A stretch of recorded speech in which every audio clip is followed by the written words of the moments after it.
RSS देश का एक पुराना संगठन है, 100 साल पुराना संगठन है और उनके 100 साल हो रहे हैं। हमारी विचारधारा कतई भी जीरो भी नहीं मिलती उनसे, 0% भी, और घोर विरोधी हैं हम आरएसएस के विचारों के। आरएसएस ने कोई देश के लिए उल्लेखनीय काम नहीं किया, राष्ट्र निर्माण का कोई काम नहीं किया, राष्ट्र विध्वंस के बहुत सारे षड्यंत्र किए हैं। स्वतंत्रता आंदोलन में इनकी भूमिका बहुत ही कलंकित रही थी, सांप्रदायिक दंगों में इनकी भूमिका बहुत ही संदिग्ध रही है, राष्ट्रपिता की हत्या में इनकी भूमिका संदिग्ध थी, और देश का माहौल खराब करने में, सांप्रदायिक सद्भाव बिगाड़ने में, जातियों के बीच में ऊंच नीच करने में, वर्ण व्यवस्था को बढ़ावा देने में, पोंगापंथी, पाखंडवाद, अंधविश्वास को बढ़ावा देने में आरएसएस की भूमिका रही है। तो इसलिए हम इस संगठन के विरोधी हैं। लेकिन कोई संगठन 100 साल चला, ये भी अपने आप में एक उपलब्धि है। तो 100 साल पूरे होने के कारण इसका जिक्र तो होना ही था प्रधानमंत्री के भाषण में। तो कोई कांग्रेस का प्रधानमंत्री भी होता तो वो भी इसका जिक्र करा। प्रधानमंत्री नरेंद्र मोदी ने अपने भाषण की शुरुआत बाबा साहब डॉक्टर भीमराव अंबेडकर, पंडित जवाहरलाल नेहरू, राष्ट्रपिता महात्मा गांधी, राष्ट्र निर्माता सरदार वल्लभ भाई पटेल को नमन करते हुए की, उनके प्रति श्रद्धांजलि अर्पित की। कुछ मिनट के बाद उन्होंने ज्योतिबा फुले जी के प्रति भी अपनी श्रद्धांजलि अर्पित की। तो ये तो आरएसएस की वैचारिक हार का भाषण था, आरएसएस की वैचारिक हार का पोस्टर था, आरएसएस की नैतिक हार का ढोल था, ये नगाड़ा था जो प्रधानमंत्री के द्वारा बजाया गया, मोदी जी के द्वारा। आरएसएस तो इन सब के विरोध में रहा, आज भी है। बाबा साहब के विरोध में, पंडित नेहरू के विरोध में, महात्मा गांधी के विरोध में। सरदार पटेल ने तो आरएसएस पे प्रतिबंध लगाया था। सरदार पटेल तो आरएसएस के बहुत कटु आलोचक थे। सरदार पटेल ने जो पत्र उस समय देश के प्रधानमंत्री पंडित जवाहरलाल नेहरू को लिखे, सरदार पटेल जी ने, वो पत्र मौजूद हैं, वो पढ़े जाएं तो उनमें आरएसएस के बारे में बहुत कटु बातें लिखी हैं पटेल जी ने, बहुत कटु आलोचना की है। वो तो इस संगठन के कट्टर विरोधी थे। साथियों नमस्कार, जय हिंद, जोहार। मैं हूं आजाद और आप देख रहे हैं आजाद लोकतंत्र।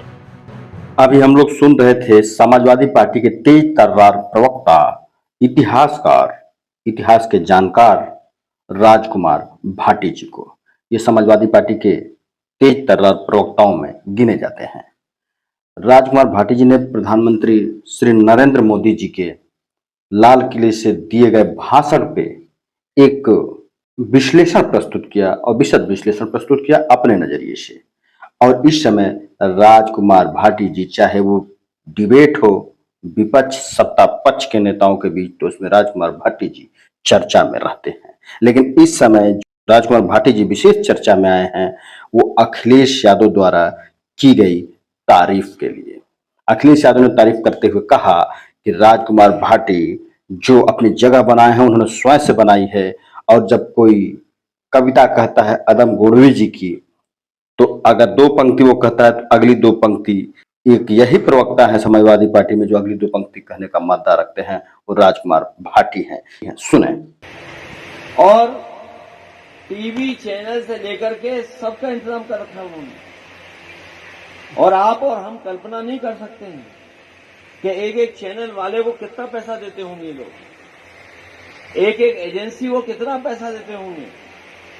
लेकिन जब भाटी जी का एक डायलॉग निकलता है, उनके अरबों रुपया खराब हो जाते हैं, वो काम नहीं आता। और सच्चाई तो ये है कि इन्होंने अपने आप स्थान बना लिया।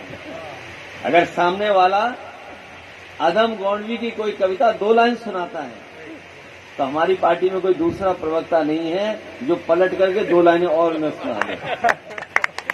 और सोचिए कितना वायरल हो रहा है। कोई ऐसा नहीं जिसके मोबाइल में न हो, न केवल उत्तर प्रदेश बल्कि बाहर के लोगों से आती है। तो ये गुर्जर समाज, ये वो समाज है जिसमें टैलेंट तो है ही है, लेकिन राजनीतिक परिस्थितियों में भी मुकाबला करने के लिए तैयार है। सियासत कहाँ नहीं है, चौखट से पनघट तक, चाय की अड़ी से बाजार की बैठक तक, अकेली जिंदगी से भीड़ की जमघट तक, हर जगह सियासत और हर किरदार सियासी है।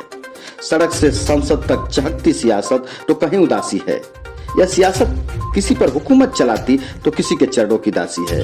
हम आजाद लोकतंत्र की इस श्रृंखला सियासत की बदकही में सुनेंगे सियासत के सतरंगी किरदारों के अतरंगी किस्से।